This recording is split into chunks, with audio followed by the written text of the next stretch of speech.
بسم اللہ الرحمن الرحیم۔ اس وقت نہ صرف ملک کے مسلمانوں کی توجہ بلکہ عالم اسلام کی توجہ ایک اہم موضوع کی طرف مبذول کرانے کے لیے یہ پیغام نشر کرانے کی کوشش ہو رہی ہے۔ ارض فلسطین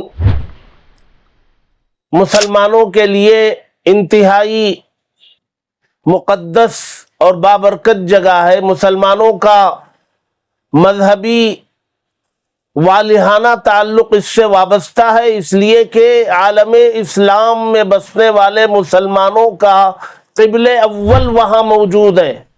وہ قبلہ جہاں ہمارے نبی صلی اللہ علیہ وسلم نے 16-17 ماہ نماز ادا کی ہے، بیت المقدس کی طرف رخ کر کے، پھر اللہ تبارک و تعالی نے نبی کی خواہش کے مطابق خانہ کعبہ کو قبلہ قرار دے دیا گیا۔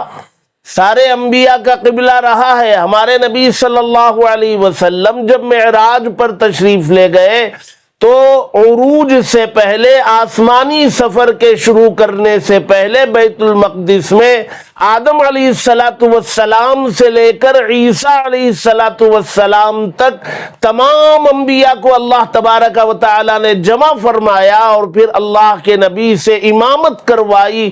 یہیں سے آپ امام الانبیاء کا لقب آپ نے پایا۔ اس مقدس سرزمین پر ایک تو ملک کی، دنیا کی عالمی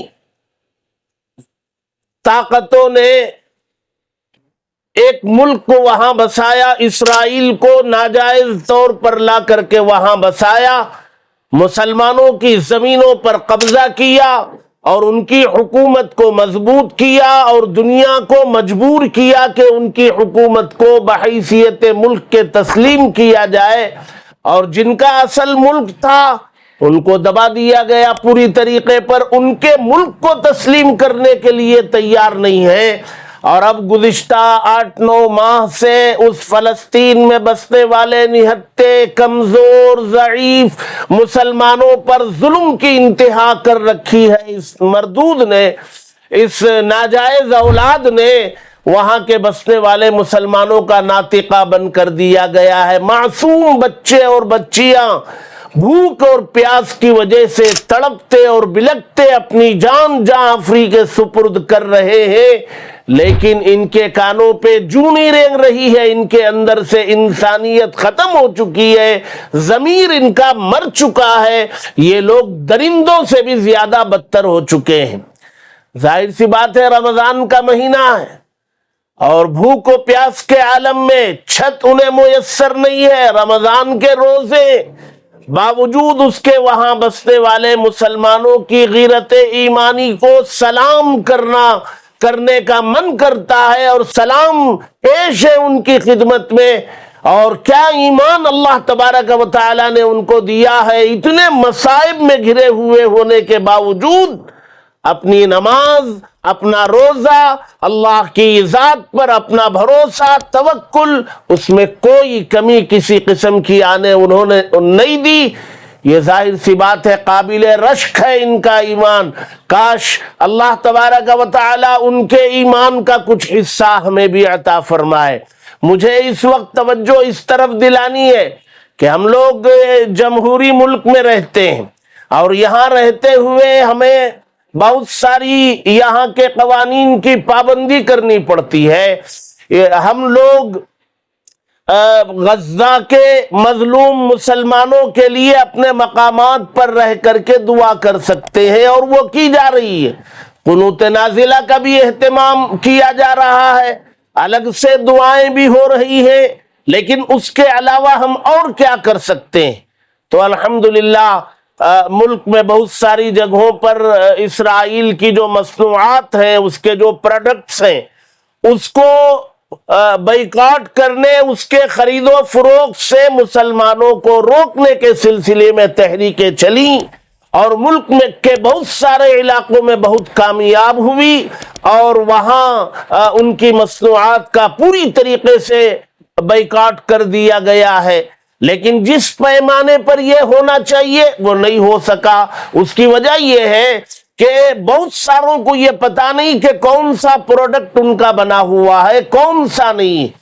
ہمارے مرکز تحفظ اسلام کے ساتھیوں نے، جناب محمد فرقان صاحب نے، جناب حیات صاحب نے اور جناب قاری عبد الرحمن صاحب نے، ان کی ٹیم نے بہت محنت کر کے ہندوستان میں زیادہ تر استعمال ہونے والے اسرائیل کے پروڈکٹس کی تحقیق کی، اور کئی دنوں کی محنت کے بعد زیادہ استعمال ہونے والے 150 پروڈکٹس، 150 مصنوعات کی پوری تحقیق کے بعد ایک بیانر کی شکل میں تصویر دے کر کے ایک بیانر ترتیب دیا گیا ہے، جس پر ایک نظر ڈالنے سے پتہ چل جاتا ہے کہ اس کی کون کون سی مصنوعات ہیں۔ مجھے دیکھ کر کے تعجب ہوا، بہت ساری مصنوعات جو اسرائیل کی ہیں، ہمارے علم میں بھی نہیں تھا کہ یہ اس کا پروڈکٹ ہے، اس کی مصنوعات میں ہے۔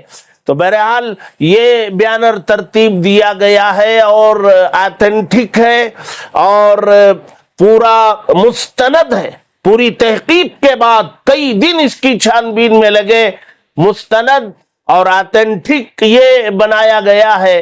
لہذا ہماری خواہش ہے کہ یہ ہر مسجد میں لگے اور 250 روپے میں یہ بیانر بن جا رہا ہے، قیمتی بیانر بن رہا ہے، اور نیچے اپنے ادارے کا، اپنی تنظیم کا یا شخصی نام دینا چاہیں تو اس کی گنجائش بھی رکھی گئی ہے۔ گزارش ہے کہ اس میں نمبر دیا جا رہا ہے، اس نمبر پر آپ رابطہ کریں اور جتنے آپ کو چاہیے اپنے علاقے کی ضرورت کے مطابق وہ وہاں سے بنوا لیں، منگوا لیں اور مساجد میں لگانے کا اہتمام کریں، اور خطبہ جمعہ میں اس کی طرف توجہ دلائیں۔ مسلمان اس میں موجود 150 میں سے ایک بھی نہ خریدے نہ استعمال کرے۔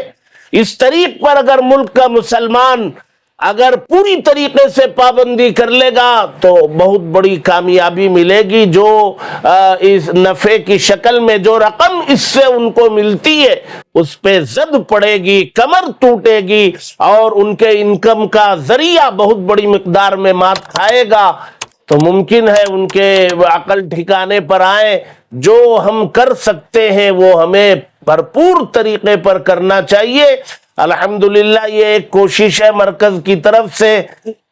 اسی طریق پر تحریک تحفظ القدس، بیت المقدس کے تحفظ کے عنوان پر ایک تحریک چلائی گئی ہے، اور اس ضمن میں کئی دنوں پر مشتمل پروگرام پورے ملک کے اکابرین کی طرف سے شائع کیے گئے، ملک میں بیداری لانے کی کوشش کی گئی، رائے عامہ ہموار کرنے کی کوشش کی گئی۔ بہت سارے مسلمانوں کو اس تحریک سے پتہ چلا کہ وہ ارض مقدس ہے کیا، وہ زمین کس کی ہے، مالک کون ہے، یہ غاصب کب داخل ہوا، کیسے داخل ہوا، یہ ساری تفصیلات ملک کے مسلمانوں کے سامنے آئیں۔